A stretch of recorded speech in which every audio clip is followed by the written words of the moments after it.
welcome to this session on network security and forensics. In the last session, we were briefly reviewing or taking a look at SNORT, and we were looking at simple rules of SNORT. What we will do in this session is we will look into much more details, okay, and what is the kind of packets it can capture and all those things. Okay. So, now coming to rule body of SNORT, okay, so you have different options. Okay. One is you can have general options, okay, where you can have metadata about events and you have provide a way of specifying the information. So, the next option is the detection option. So, it says stepwise instruction for matching packets or streams. So, if you remember our previous rule, it says that I wanted to look at IP, I want to look at this port, I want to look at this network, etc., etc., etc. And then there was something known as post detection options. Okay. After I detect, what do I do? That was, I mean, I could either drop or I could either log or I could just send an alert, etc. So, these were all what we did. Okay. So, the other than this, in the general rule options, okay, so what it will have is you could have some messages. Okay. So, it is something like a descriptive title to alerts, okay, and we will see, I mean, this part might be slightly confusing for you, but what we will do is when we show some examples of the logs as well as a demo of SNORT, you will understand this. So, for the time being, just understand that there is something like this, okay, and like a SID, a SNORT ID number uniquely identifying the particular rule that you are implementing. Then the rule can undergo revision, so you can put the rule revision number. And then you could also have something, a optional pointer to the background information. So, which URL you should refer to for and why you follow this rule. See, why is this important? Because it is sort of a command that you provide to a rule. See, the rules are generated based on policies of your organization. So, if you have to insert certain rules or if you have to review delete certain rules or review certain rules, then it should follow the organization's policy, and that information must be fed into your rule book of or rules of SNORT. So, there are, other than the general rule options, SNORT also provides something known as non-payload detection rule option. Okay. This is with respect to, see, you have a payload is nothing but your data, okay, and your packet, I could break it into a payload and a header. Non-payload detection rule options talks about how do you detect the patterns based on the header information. For example, whether it is an IP packet or a ICMP packet or a TCP packet, and if it is an IP packet, then what about the TTL field? Okay. If it is a TCP packet, then what are, whether it is a SYN or a SYNAC. So, these kind of pointed details, okay, can also be mentioned in the rules, okay, and this we call them as non-payload detection rule options. So, in the previous example, we did not have we actually found out 53, we used port number 53. This can be considered as a non-payload detection, but 53 immediately you know the payload would be a DNS server. So, DNS information. So, this is a slightly dicey example, but you could also look at other payload fields like SYN field, SYNAC field in TCP or in IP, whether it is IPv4 or v6, etc. So, all those things are non-payload detection rule options. So, obviously, then there should be something known as payload detection rule options. And with the payload detection options, what we could do is you can do a content matching, see whether something matches an ASCII string, okay, or whether you are able to see such a binary sequence. And this is very important because in many of the worms, viruses, there is a particular binary pattern that you detect, okay, and that comes as a payload. Okay. So, therefore, the use of this payload detection rule options can be utilized when I want to detect whether any virus or malicious software is entering the network. So, in this way I can specify the binary sequences. You could also look at layer specific protocol data.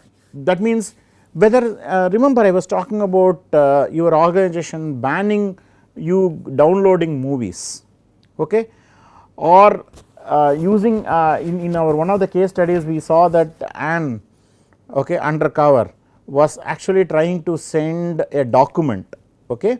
So, we could actually block or try to identify whether such documents are being sent, okay. So, layer 7 specific protocol data, I mean we can use this, and along with the binary sequence and then the signatures, we can go ahead and find out what exactly happens and how we can take any action on when such data is sent out.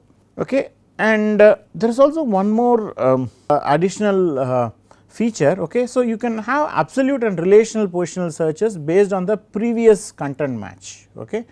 So, sometimes what happens is, I mean for example, certain data packets start at a particular location. So, if the previous is there, then we have to start in this location, those kind of minor things can be done. Okay. So, now combining all this together, I mean SNORT becomes very powerful for detecting many of the anomalies. Okay. Then finally, we have something known as a post detection rule option. Okay. Now, here what happens is you translate the rule. Okay, the translate rule matches into specific actions on a rule by rule basis. Okay. Now, sometimes you could even override the SNORT configuration. Okay. For example, you might say that I have to cause an alert. Now, the alert can be caused in different ways. Okay. Either you can send the alert to SNMP or you can just send it to a particular server, okay, as a message. And then what I could do is, see, in general I can say that log the packet. Now, suppose I want to log only a specific areas in the packet, yes, then I can apply the post detection rule and apply it to specific areas in the packet. Okay. The third one that I can do post rule is, for example, it's like taking over the work of a firewall. Okay. I can go ahead and say that this TCP connection has to be reset because I am getting a lot of SYN, and when I do a SYN act, he does not act.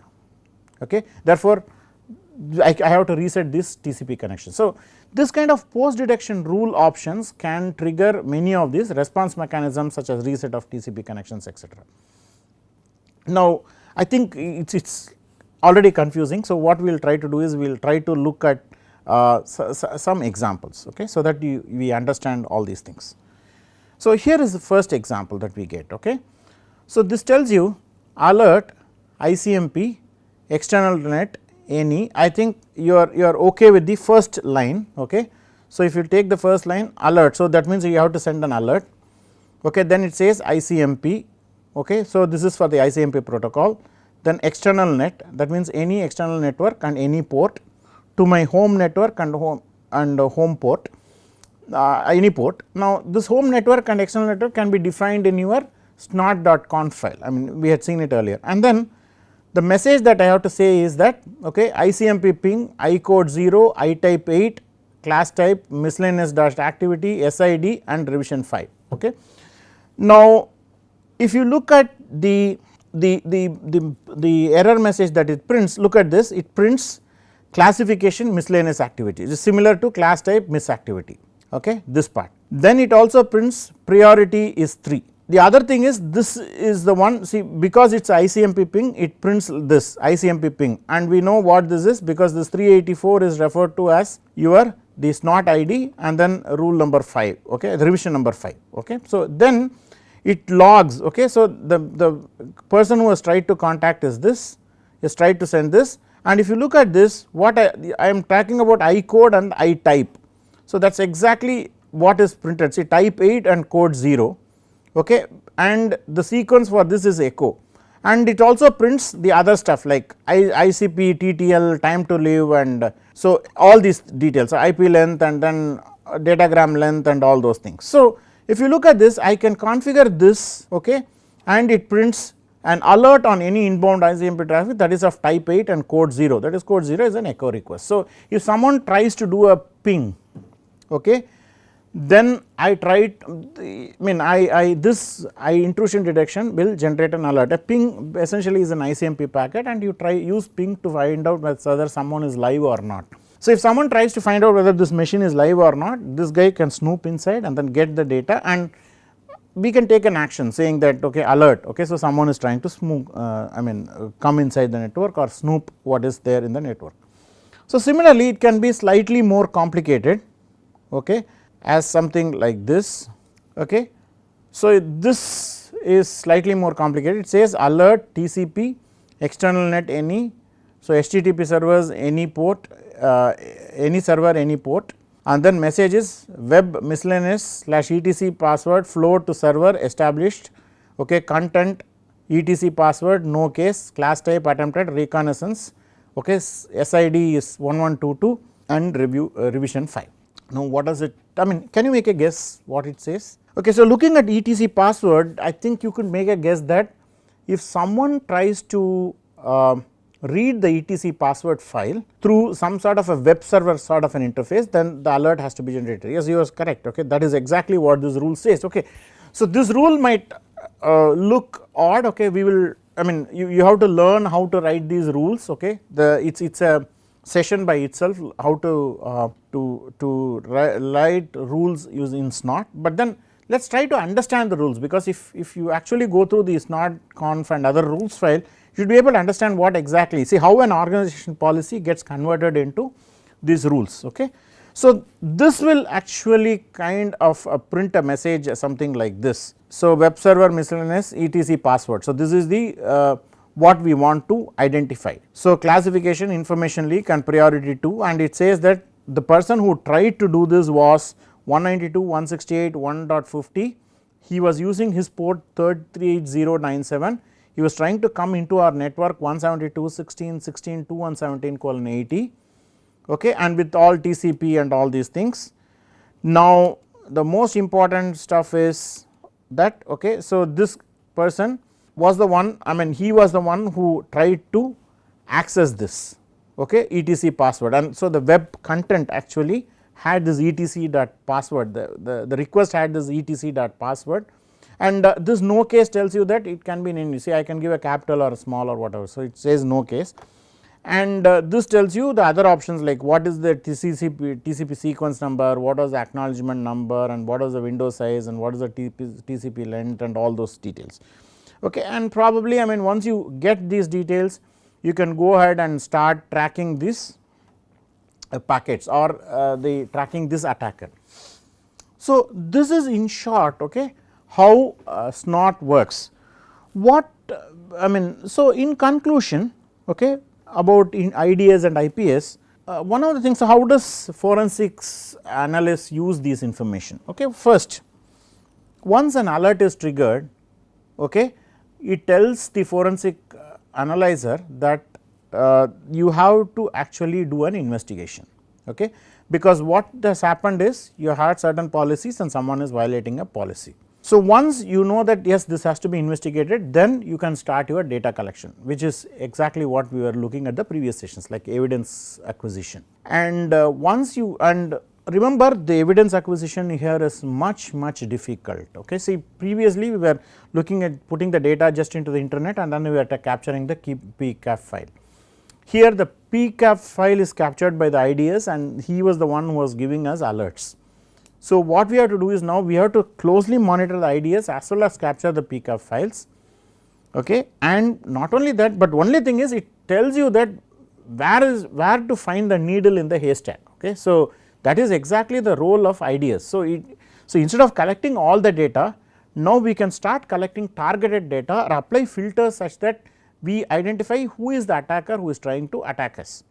So, in that way, okay, IDS actually reduces the amount of data to be collected by a forensic investigator, and okay, in general in IDS, IPS and other things, you have something known as false positives and true negatives. I mean, what happens is sometimes it may not be actually be an attack, but it will be triggered as an attack. So, an alarm could generated, and sometimes there will be an attack, but it may not get detected.